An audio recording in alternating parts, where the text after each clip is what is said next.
Bonjour Anna, on parlait Bonjour, tout à l'heure avec Sophie Pignal du fameux Paris Image Digital Summit. Oui, le PIDS, comme disent les connaisseurs. C'est ça, et c'est le rendez-vous des professionnels, rendez-vous dédié effectivement aux effets spéciaux. Et ça démarre aujourd'hui. Et justement, vous ouvrez ce matin les coulisses, j'allais dire, d'un tournage ou de l'un de ces studios qui est présent à cet événement. Oui, tout à fait, c'est les aventures de Spirou et Fantasio qui seront ces aventures, oui, tout à fait, le célèbre Groom prend du service en mouvement et en images.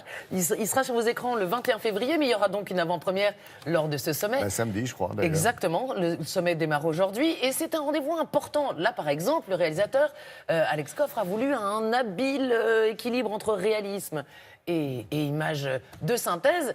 Et pour ça, on fait appel à qui, même quand on n'est pas français, aux Français. En général, c'est le domaine qui est le plus créateur d'emplois, qui assure le rayonnement de nos talents à travers le monde. D'ailleurs, ils s'exportent beaucoup, on essaie de les garder avec des beaux projets. Et bizarrement, il n'y a pas de César des effets visuels.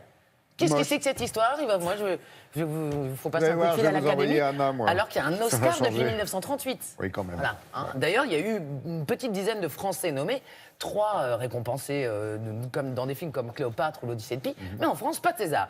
Donc bref, on sent, si le réalisateur s'est adjoint, en plus bien sûr des talents d'Alex Lutz, de Christian Clavier, de Ramzi Bedia ou de Géraldine Nakache, les talents d'une équipe d'une grande maison à qui on devait déjà les effets visuels de The Artist. Vous savez qu'il y a pas mal réussi aux Oscars aussi. Ils nous ont ouvert les portes de leur studio, vous allez voir comme... Vous savez que Spirou, ça veut dire en wallon écureuil? Non. Eh bien, il y a pas mal de petits écureuils. Oui, tout à fait, exactement. Vous allez voir qu'ils sont responsables de pas mal des effets spéciaux concernant cette petite bête. Prenez un héros sympa et trop bien sapé. C'est quelle matière, ça? Je sais pas. Mais en tout cas, ça gratte. Préparez-vous à une grande aventure. Et encore raté. Tu vois, je t'avais dit de les shooter quand ils étaient à l'arrêt. Ça s'est raté, ça? C'est un projet qui mélange du travail 2D, 3D sur des particules, ce qu'on appelle les FX, qui sont en gros tout ce qui est du travail sur les fluides. Là, c'était pas mal d'éclairs, de fumée.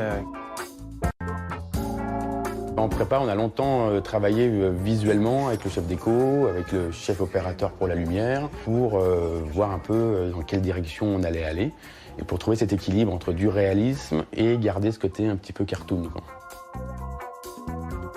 On a travaillé sur des dessins, des premières ébauches diverses, et puis après des premiers tests en 3D, des effets qui sont souvent gris, qui donnent un premier rendu, un premier aspect des choses. Et puis on avance étape par étape avec le réalisateur.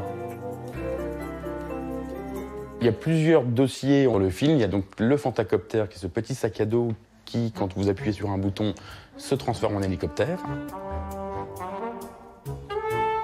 On modélise en 3D les dessins qui ont été faits, qui nous a permis aussi d'avancer sur tous les détails, les rotors, comment ils fonctionnent, essayer de se représenter vraiment dans la réalité, s'il existait vraiment, comment ils pouvaient fonctionner, pour que ce soit un peu cohérent, même si c'est quelque chose de encore pas tout à fait possible.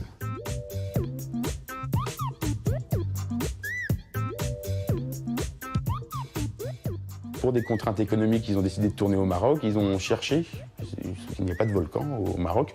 On nous demande de rajouter un volcan, donc on a rajouté un volcan. Ce volcan génère des ondes qui se propagent dans tout l'univers, donc on a dû recréer aussi ces ondes en post-production, qu'on a fait tout en images de synthèse aussi.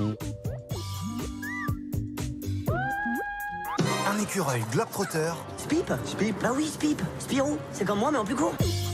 On a notre petit Spip, donc ils ont tourné avec un vrai écureuil, mais il y avait des séquences justement qu'on voulait un petit peu plus cartoonesques, qu'on a fait avec un écureuil en 3D.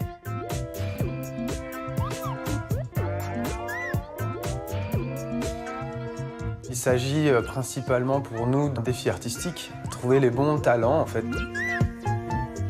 On forme quand même une bonne équipe tous les deux. On travaille en équipe. Moi, ce que j'aime beaucoup, c'est vrai qu'à mon poste, moi, je travaille beaucoup en prépa, c'est avec des chefs opérateurs, des réalisateurs, des producteurs, des chefs décorateurs. C'est vrai que la production est primordiale, surtout pour le réalisateur, pour savoir où il va, ce qu'il veut et ce qu'il aura au final, quoi.